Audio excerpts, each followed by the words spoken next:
Hi and welcome to More Shocking. Michael, Mick Philpott, born 1956, is a British father who was found guilty of causing the deaths of 5 of his children and their half-brother by arson in 2012. Philpott, who had made several media appearances because of his benefits-funded lifestyle and polyamorous relationships, was sentenced to life imprisonment for their manslaughter.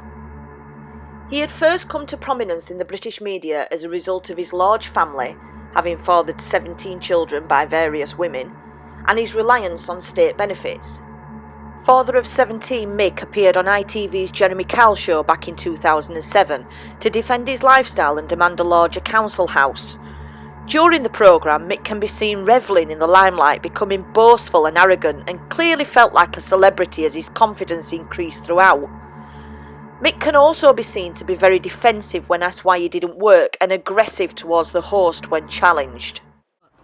You don't work? Oh, yes, I do work. Yeah, I know your argument on this. Just give it to us. You say I look after my kids. What's wrong with a man looking after his kids other than a woman? That's correct. What is wrong with a man looking after his children? I mean, I'm old-fashioned. I believe the man should be at work, but unfortunately, because the media keeps putting this certain story in the paper, I cannot get a job. You can't get a job because of what? Criminal record. I said, you do, Why mate. are you so I will defensive? Because when it comes to my kids, I'm very I've just defensive. complimented your kids! After I had a go at you.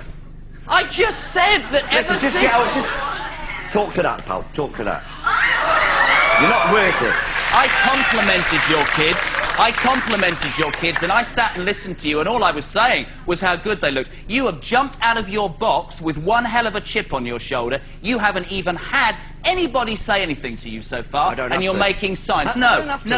You've no reason to do that. But I'll tell you something, when a grown man who purports to be a good father, probably he is, sits on national television and does that, no wonder you can't get a damn job because...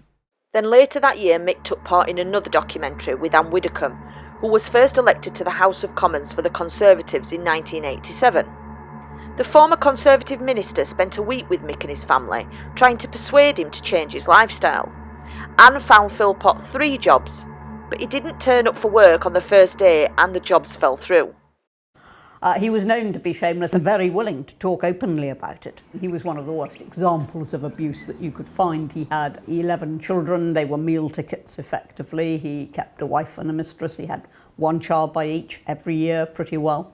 Living in a 3-bedroom council house, he was campaigning for a larger house. He seemed to think it was an opportunity for him to make the case to get a bigger house. This is the caravan? This is the caravan, look, where you'll be sleeping. Use as a sort of spare room, yeah? Yeah.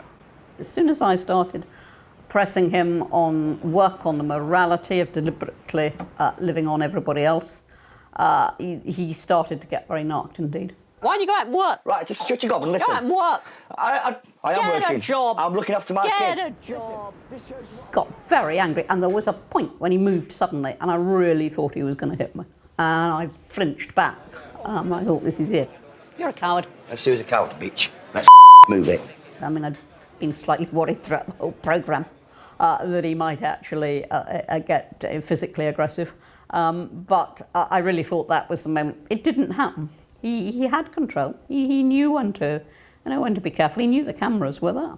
On the 11th of May 2012, the Philpott family home at 18 Victory Road, Derby, was seriously damaged by fire at around 4 a.m.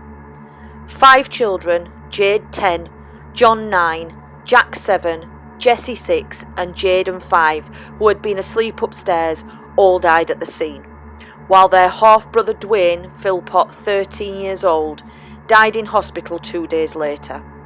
All of these deaths were caused by excessive smoke inhalation. These are the children that were living with Mick and Mairead at the time. Mick's other children, some of which are fathered by different women, lived elsewhere or are now grown. Also, Lisa, his mistress that had left, had taken hers and Mick's 5 children with her. Following the fire, Mick and his wife Mairead held a press conference with local police in order to ask the public for their help in providing any information which may lead to the perpetrators being caught of such a horrific crime. Let's take a look at the now infamous press conference where it is very clear for all to see that this incident is much more sinister than people originally believed. First of all, I want to thank my 3 oldest children. because they're helping us to cope with what's going on. And then there's a young lad called Daniel Stevenson who tried to get in the house the same as myself, Joe across the road, and the Butler brothers.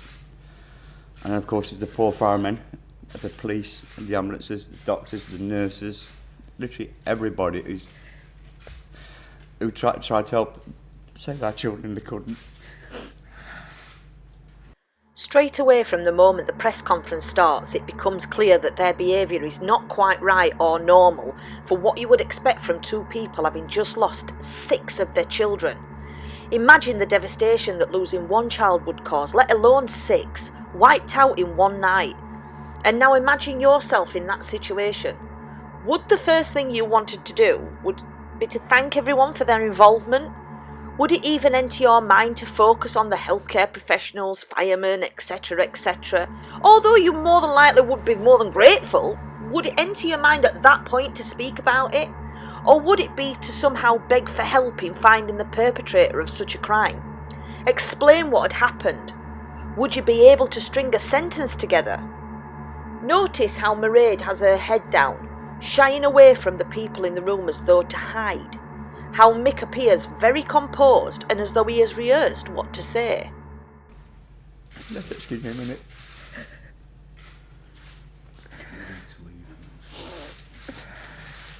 So here Mairead lifts her head for a brief second, while Mick puts a tissue over his face and says, "Excuse me," to the people in the room because he needs to break down into tears.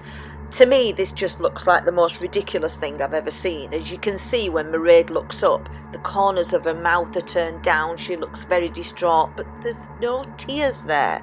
There's no tears, as you will see in a minute, when Mick Philpott raises his head back up to speak. There are no tears from either of them.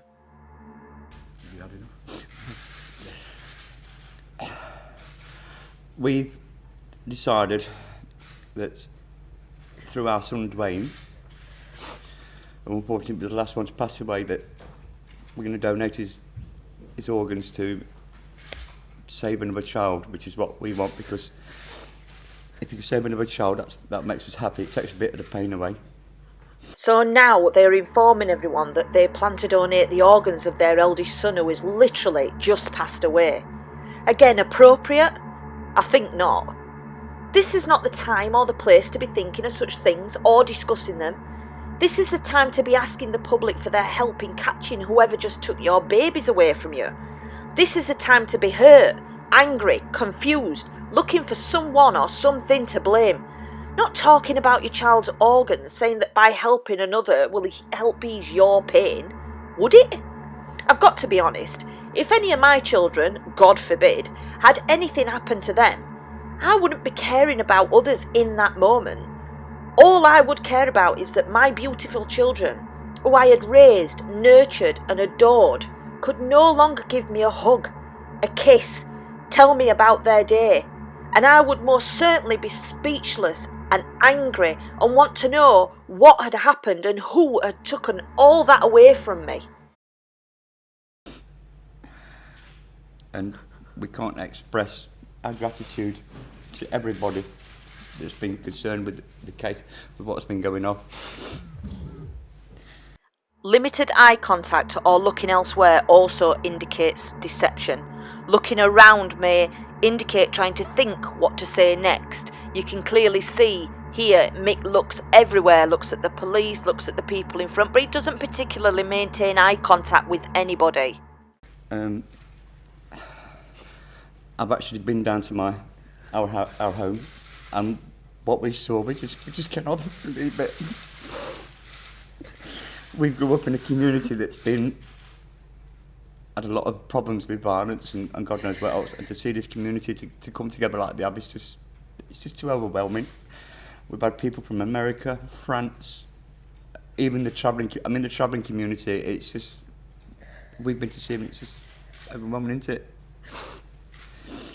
You can clearly see Mick's ego on show here, trying to portray the support he has had from all over the world, as though to show people how popular he actually is, his notoriety appearing more important than his need to find answers.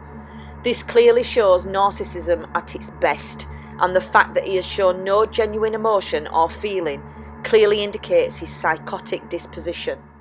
But I say I can't express enough the police, the fire brigade and the ambulance services, because what we feel, them poor gentlemen from the fire brigade saw what we've seen. You know, my heart goes out to them, because it's not just us that's suffering, it's them as well. It's everybody. Again, would you care about anyone else? Mick is simply putting on a show to convince people he is a good person. From the fact he is donating his son's organs to how grateful he is to everyone else and praising the community, it appears that this press conference is all about him. Hardly any mention of his children, the devastation this has caused, the loss that they feel, the grief that they're going through, the fact that this was arson. Intentional. Nothing. Just how he wants to express his gratitude to everyone. But there's one thing I would request is please leave my family alone. If you've got any questions or anything at all, please don't come through me or my family. Please go to the police, because what's happening at the moment, you're disrupting what these officers are trying to do. So please, I beg you, leave us alone and let us try and live in peace and quiet. That's all I ask. Thank you. Mick and Mairead Philpott had decided to perform this horrific act after Mick's lover Lisa had left the family home, where she too had lived for a number of years with her children that she had with Mick. Lisa had left following years of abuse and controlling behaviour from Mick, and had denied Mick any contact with their children. Mick's rage at losing control over his lover had taken precedence over the safety of his children, and together with his wife Mairead had decided to set the house alight the night prior to a custody hearing with Lisa. This plot was aimed at pinning the blame on his former lover and regaining control and custody of his children. They were supposed to rescue their children and be hailed the heroes, but after pouring petrol through their letterbox whilst their 6 children slept in their beds upstairs, the fire immediately became out of control, making any attempts of rescue impossible. This led to the deaths of 6 innocent children who will always be remembered as the victims of their selfish parents and the lifestyle they had chosen to live. Please hit the like button if you enjoyed this video, and don't forget to subscribe for more.